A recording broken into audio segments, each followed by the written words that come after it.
Pokok yang viral baru-baru ini mendapat perhatian yang baik dari sudut positif maupun yang negatif. Pokok lidah jin atau dikenali sebagai lidah mertua atau lebih familiar digelar dengan snapdragon ini mendapat perhatian di kalangan masyarakat sehingga habis dijual di kedai. Namun, sejauh manakah andaian yang berlegar di kalangan masyarakat terhadap penerimaan pokok ini? Terlalu banyak pro dan kontra. Sebelum itu, mari kita berkenalan dengan pokok viral ini terlebih dahulu. Tumbuhan ini berasal daripada bahagian tropika benua Afrika yang tergolong dalam famili Asparagaceae telah mula menjadi perhatian di seluruh dunia sebagai tumbuhan hiasan yang amat digemari. Dengan penjagaan yang mudah, ringkas dan beraneka spesies menjadikan tumbuhan ini mampu menghiasi di segenap sudut rumah kediaman dan premis pejabat. Persoalannya, adakah tumbuhan ini beracun atau mampukah tumbuhan ini dapat membersihkan udara? Pada tahun 1989, NASA ada menjalankan satu kajian yang popular untuk menguji kesan tumbuhan kepada kualiti udara di dalam rumah. Beberapa spesies pokok termasuk lidah mertua ini dibawa ke angkasa dan telah terbukti dalam ruang yang sempit dan pengudaraan yang terbatas, tumbuhan tersebut mampu memperbaiki kualiti udara. Jadi, adakah ini bermakna tumbuhan ini boleh bertindak sebagai penapis udara di dalam rumah anda? Jawapannya tidak tepat. Penemuan kajian tersebut hanya untuk ruang tertutup di dalam kubik udara makmal. Dalam ruangan pejabat atau bilik yang bersaiz 3x3 meter, anda memerlukan 1000 jenis tumbuhan untuk bertindak secara berkesan bagi menapis udara. Walaupun tumbuhan dalam rumah ini tidak berkesan sangat sebagai penapis udara, ianya sangat penting untuk mengurangkan stres. Persekitaran yang baik dan indah terbukti dapat meningkatkan mood yang positif dalam aktiviti seharian. Ianya mampu dijadikan sebagai terapi dan memiliki bau yang khas yang dapat mengurangkan tekanan anda. Namun, tumbuhan ini dikatakan mampu membersihkan udara dari pelbagai bahan kimia yang meruap seperti ini.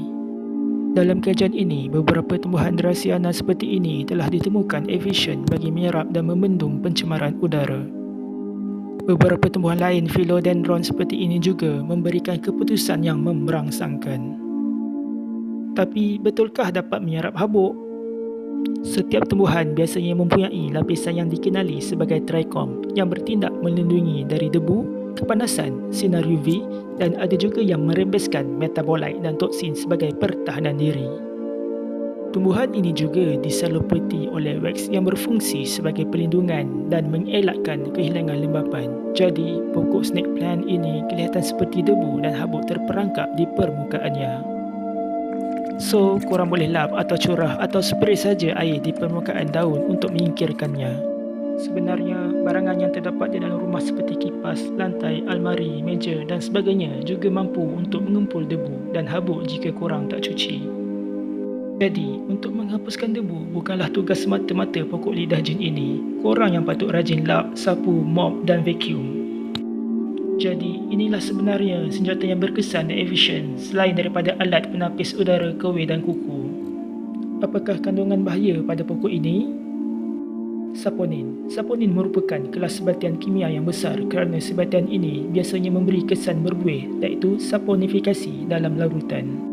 Saponin dari Agrotemna kitago yang digelar kitagen daripada asid agrotemnik, sejenis pokok keladi berdaun lebar dan saiz besar. Contohnya boleh mengakibatkan hemolisis, paralisis dan kerosakan ginjal. Ada juga saponin yang mengakibatkan iritasi dan inflamasi jika terkena pada kulit. Contohnya saponin daripada sejenis keluarga keladi dan buah ciko yang mentah. Jadi, elakkanlah daripada terkena cecair sap tumbuhan ini. Saponin yang toksik dan mendatangkan iritasi ini digelar sapotoksin. Tumbuhan seperti kacang iaitu kacang parang, kacang tanah dan kacang soya juga mengandungi saponin, cuma tidak mendatangkan mudarat tetapi sedap dimakan. Elakkan juga daripada binatang peliharaan dan anak kecil, takut nanti gatal dan rengsa pula. Tetapi biasanya binatang tidak akan makan tumbuhan ini. Tumbuhan yang ada saponin ini biasanya terasa pahit, so nak selamat letak di tempat yang tidak mudah dicapai oleh kanak-kanak. Habis tu, tanah dalam pasu tu pun berbahaya juga kan, banyak mikroorganisma. Ya, setiap tanah biasa yang digunakan pasti mengandungi mikroorganisma dan merupakan syurga bagi bakteria, alga, kulat dan lain-lain. Malah, di dalam tandas seperti jamban dan telefon bimbit juga mampu menjadi tempat mikroorganisma yang tidak kurang hebatnya jika korang tidak selalu cuci. Apakah perlu anda membuang tandas dan telefon dari kehidupan anda?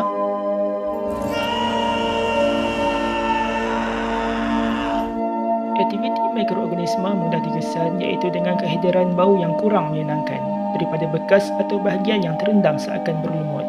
Jadi, kenalah tukar tanah yang baru. Penggunaan berbola leka, sabut kelapa, segam padi, perlite iaitu sejenis mineral hasil letusan gunung atau menggunakan kaedah hidroponik boleh digunakan sebagai ganti kepada tanah yang lebih bersih dan selamat. Kesimpulannya, yang mana dah bela, yang mana nak beli tu, teruskan hobi anda, tak perlu buang. Seperti tumbuhan lain, ada risiko dan kebaikannya.